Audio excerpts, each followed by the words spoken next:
Животот браќа и сестри, давање и земање. А таа смена.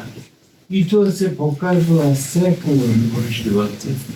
Меѓутоа, особено во ова евангелска перикопа е кажано: ако не им ги оставите гревовите на должниците ваши, како очекувате дека Господ ќе го остави вашиот грев? Значи, ние сакаме ги во тој случај, ако не ги оставаме гревовите на другите, само да земаме, а никогаш да не даваме. А животот не само побожноста, него и обичниот живот на тоа не учи. Дека се е давање и земање. И односот со Бога исто е давање и земање. Јас се сеќавам уште студент бев и тој пример ни го кажува старите.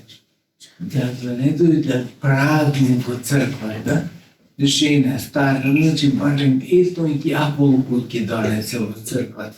Ето кому ова за да го спроведе, дека не е животот само земање, туку и давање.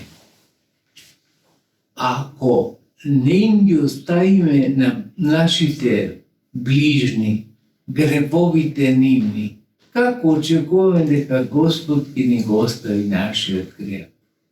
Затоа пред почетокот на оваа света 40-ница, во сушти да се чита и ова Евангелие, затоа што сите не обврзува да бидеме отворени за земање и за давање. Треба да дадеме прошка на другиот. Ќе рече човек, но морално е само тоа, етички е само тоа. Што добиваме ако не дадеме прошка? Може и така дори да го постави човек прашањето. Меѓутоа најбитното е, најглавното е, што би правеле во Царството Божјо непомирени. Тоа е најбитното, на што нас христијаните не прави различен. Не сакаме ние гола правда да речеме, затоа што дури таа е непозната голата правда. Секој си ја има правдата според собствените критериуми. Меѓутоа, имаме чувство или сенс, како што во модерно време го викаат, за прошка. А тоа значи дека само тоа може да не зближи да бидеме жители на Царството Божјо.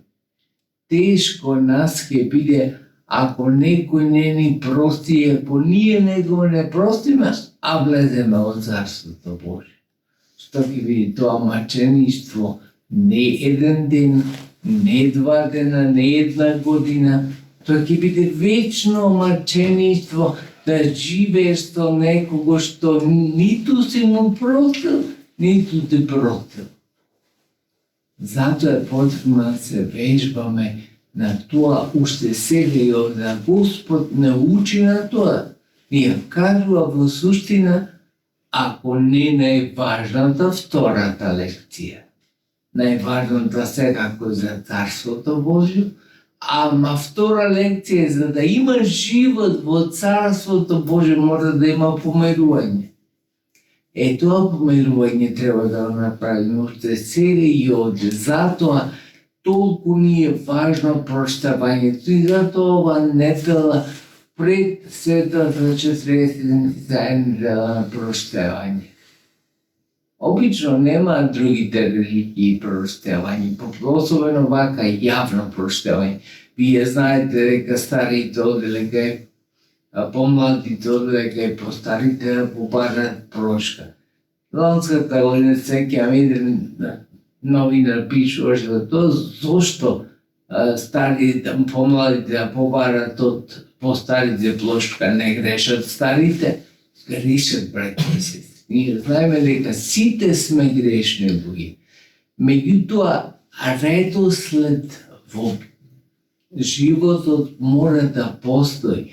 И тоа е најлогично дека помладите повеќе им грешат на повозрастните. To je vo najgolem broj na slučajni. Redko se slučува повозрастниот да му погреши на помладиот. А и откако ќе погреши, ако е правилно воспитан, возрастниот знае да прости. Учи, еве вака, една лекција, денеска другата лекција, година вори да не речам уште 100 лекции, вика ќе имам помеѓу овај датум и оне во идната година. И се научил, би требало повозрастниот да се научи на прошка. Но да се учи помладиот и затоа оди помладиот кај постариот да побара прошка. И допадите, повторно ќе повторам, не оди со празни ради, се сеќавам, уште детеве, одевме кај повозрастните со портокал во раката, битолски, никаде што некој друг, оди да не оди празен. Токму ова што го зборуваме, никогаш не се оди празен. Зашто празен само се зема. Човек кој е празен, тој научил само да зема. А кој дава, тој заедно не треба да биде во некоја пропорција давањето и земањето. Некој многу да дава, некој многу да зема, само не. Ама да има чувство и оне што дава, дека треба да продолжи да дава, и оне што зема, исто така да се научи да дава. Дека тоа што го зема, треба да го дели со другите. Ете, тие примери не учи денешниот празник на прочка, кој го видоме, да си простиме едни со другите, со други зборови да почнеме нов живот. Тешко ќе рече човек нов живот, каков нов живот, ние сме толку години поминали, сега нов живот. Нов живот може духовно, како вртење на една страница на една книга. Ја завртуваме страницата и друго пишува на таа страница. Така исто и во животот. Во суштина прочка значи завртување на страница од живот. Да почнеме да го читаме тоа друго што пишува. Затоа е многу важен овај ден, затоа е многу важно ова Евангелие кој денес го прочитавме. Затоа е воопшто многу важен празникот кој е постановена пред Светата Четириседмица, празник на проштевање. Зашто само обновени, измиени од гревот можеме да влеземе во обновени нов живот. Стар човек со старите навики, со старите, прво самиот не сака со старите болести и тешкоти да влезе во нов живот. Што ќе му е нов живот ако се старом останува. Ама ние сакаме наново, нов живот очекуваме, ново благословување од Господа за вечност очекуваме. Тоа благословување, браќи и сестри, нека не најде во целиот живот наш, нека ни помогне Господ да се покажеме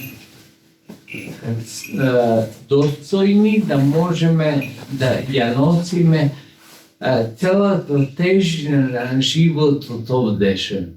Меѓутоа, обновени да влеземе во новиот живот и Светата Четириседмица нека ни биде патоказ, зашто таа е мегдан за духовна борба во животот.